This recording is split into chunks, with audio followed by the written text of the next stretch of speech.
안녕하세요. 히야 한국어 히야입니다.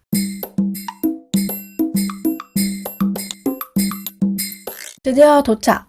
이제 마스크 벗어야지. 2020년 1월 말 저는 6개월 정도 여행을 할 계획으로 유럽으로 떠났습니다. 근데 여러분 혹시 2020년 초에 무슨 일이 있었는지 기억나세요?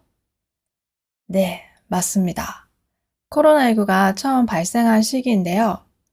사실 그때만 해도 아시아 국가들에서는 코로나가 조금씩 퍼지고 있었는데 아직 유럽은 그렇게 영향을 받지 않은 시기였어요. 그래서 저의 유럽 여행 첫 번째 목적지인 스페인에 도착하자마자 저는 마스크를 벗고 자유를 만끽했습니다. 하지만 딱 한 달 후 유럽 전역에서 코로나가 유행하기 시작했고요. 그로 인해 저는 모든 여행 계획을 포기하고 울며 겨자 먹기 식으로 한국으로 돌아와야 했습니다. 코로나19는 우리 생활에 크고 작은 다양한 변화를 가져왔는데요. 지난 2년 동안 마스크 없이는 외출을 할 수 없었고, 매일 가던 카페나 헬스장, 식당에도 마음 놓고 갈 수 없었죠. 그리고 해외여행에도 많은 제한이 있었고요. 그리고 또 하나, 우리가 일을 하는 방식에도 변화가 있었는데요.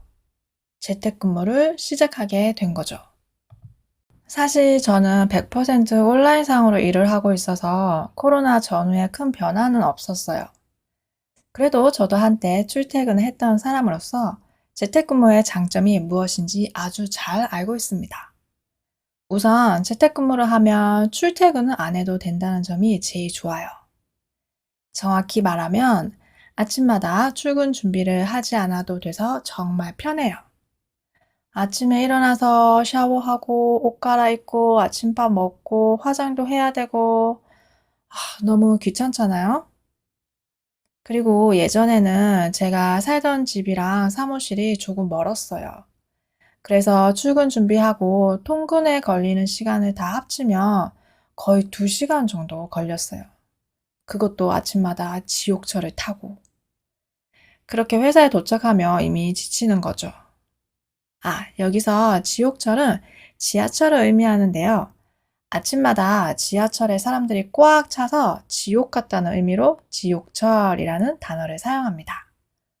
혹시 여러분도 지하철을 경험해 보셨나요? 아무튼 재택근무를 하면 이런 출근 시간을 아껴서 잠을 더 자거나 아침 운동을 하거나 업무 준비를 하거나 이렇게 좀 더 생산적인 시간을 보낼 수 있습니다.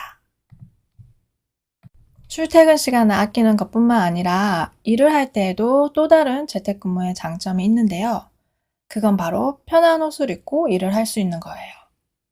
제가 예전에 은행에서 일을 했는데 그때 남자 직원들은 와이셔츠에 넥타이까지 완벽한 정장 차림이었고 여자들은 깔끔한 셔츠와 치마로 된 유니폼을 입어야 했어요. 그리고 신발은 항상 구두만 신어야 했고요. 그렇게 입고 일하면 사실 너무 불편하죠. 하지만 재택근무를 하면 잠옷을 입고 일을 해도 괜찮습니다.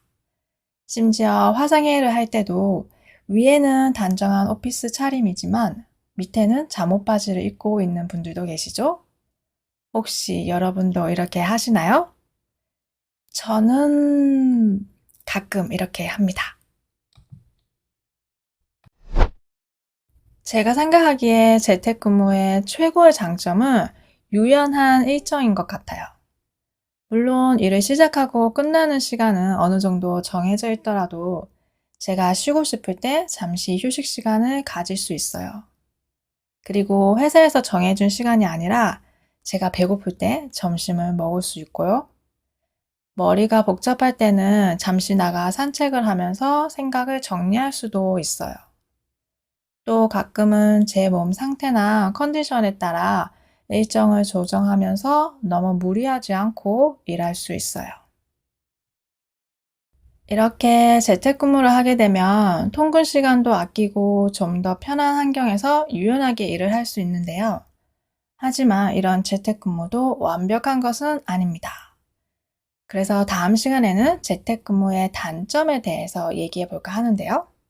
다음 에피소드도 기대해 주세요. 오늘의 단어입니다. 1번, 울며 겨자 먹기. 울며 겨자 먹기는 한국 속담이고요. 여기에서 겨자는 머스타드예요.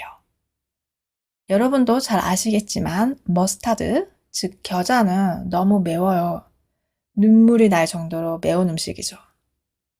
그래서 울며 겨자 먹기는 하고 싶지 않은 일을 억지로 어쩔 수 없이 해야 할 때 이런 표현을 쓸 수 있어요. 그리고 그런 행동을 할 때 울며 겨자 먹기 식으로 땡땡땡 을을 하다 이렇게 문장을 만들 수 있어요.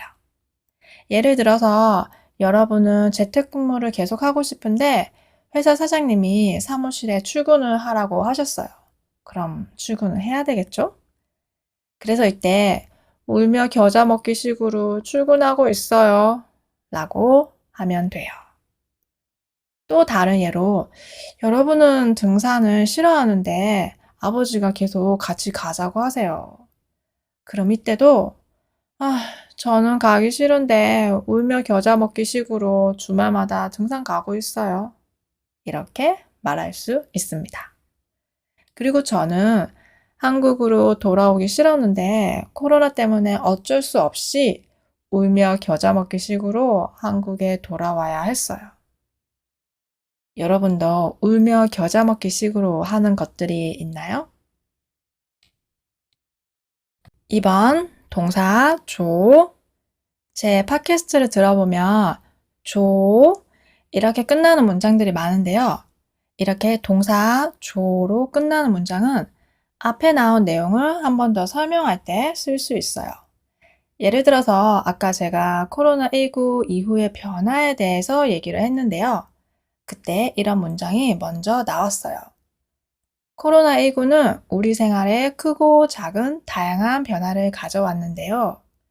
그리고 그 다음 문장에서 어떠한 변화인지 좀 더 자세한 설명을 하고 싶어요. 그러면 지난 2년 동안 마스크 없이는 외출을 할 수 없었고 식당에도 마음 놓고 갈 수 없었죠. 라고 문장을 끝낼 수 있어요. 그래서 이렇게 앞에 나온 문장에 대해서 조금 더 설명을 해주는 거예요. 사실 오늘 에피소드에도 이렇게 조로 끝나는 문장들이 몇 개 있었는데요. 스크립트를 보면서 어떤 문장들이 조로 끝났는지 한번 확인해 보세요. 그리고 하나 더. 일반적으로 문법 책을 보면 동사 지요라고 되어 있는데 예를 들어서 갈 수 있었지요. 이렇게 먹지요.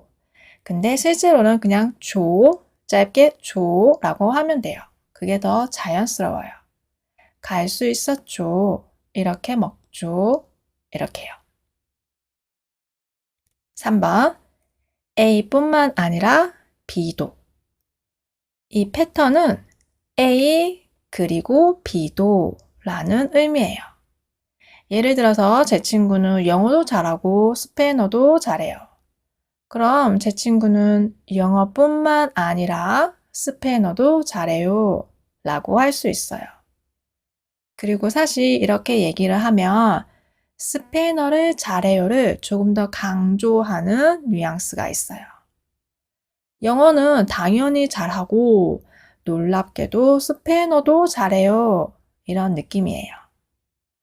그래서 아까 제가 재택근무의 장점에 대해서 이야기를 할 때 첫 번째, 출퇴근 시간을 아낄 수 있다. 그리고 하나 더, 일을 할 때도 편하게 할 수 있다. 이 얘기를 하고 싶었어요. 그리고 이 두 번째 장점을 조금 더 강조하고 싶었어요.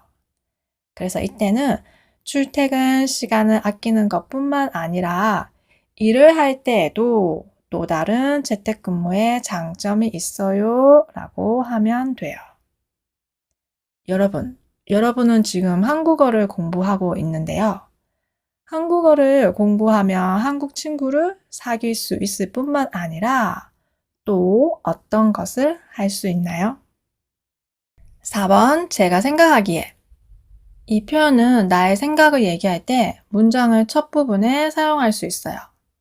그래서 제가 생각하기에 이렇게 먼저 얘기를 하고 그 다음에 자신의 생각에 대해 얘기하면 돼요.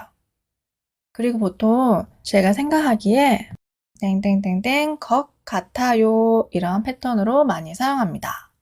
예를 들어서 제가 생각하기에 서울 집값이 너무 비싼 것 같아요. 제가 생각하기에 이번 프로젝트가 잘 될 것 같아요. 제가 생각하기에 재택근무의 최고의 장점은 유연한 일정인 것 같아요. 이렇게 쓸 수 있어요. 여러분이 생각하기에 한국어가 재밌는 것 같아요? 5번, 무리하다. 무리하다는 내가 할 수 있는 범위 그 이상을 한다는 의미예요. 예를 들어서 제가 보통 달리기를 할 때 5km를 뛰는데 어제는 10km를 뛰었어요. 그럼 저는 어제 무리한 거예요. 너무 무리해서 무릎이 아파요.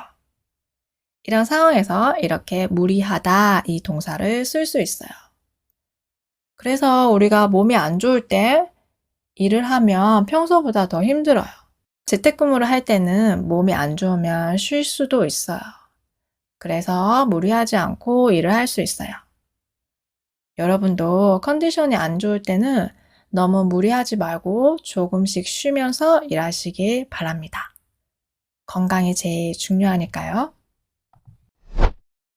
오늘은 재택근무를 할 때 좋은 점에 대해서 얘기를 해봤는데요. 여러분이 생각하기에 재택근무의 장점은 무엇인 것 같아요? 오늘 에피소드가 좋았다면 좋아요, 구독, 팔로우 꼭 해주시고요. 오늘 에피소드를 다시 들으면서 오늘의 단어와 표현들 복습하는 것도 잊지 마세요. 그럼 오늘도 들어주셔서 감사합니다. 다음에 또 봐요. 안녕.